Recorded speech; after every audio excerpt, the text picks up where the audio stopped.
So I'm going to show you the best way to do a picot stitch.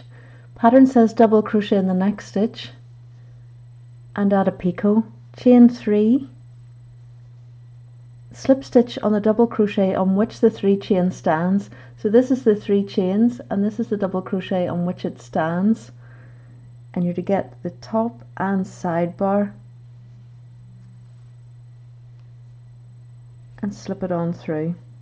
Double crochet in each of the next 4 stitches, 1, 2, 3, 4, chain 3, 1, 2, 3, and double crochet or slip stitch into the double crochet on which the 3 chains stand. So there's the 3 chains, this is the double crochet on which it stands. You have to take the top and the side, tuck it forward and slip it through.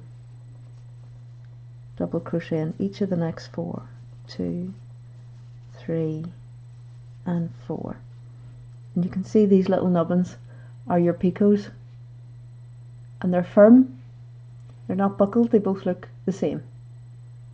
Thanks for watching, good luck, bye.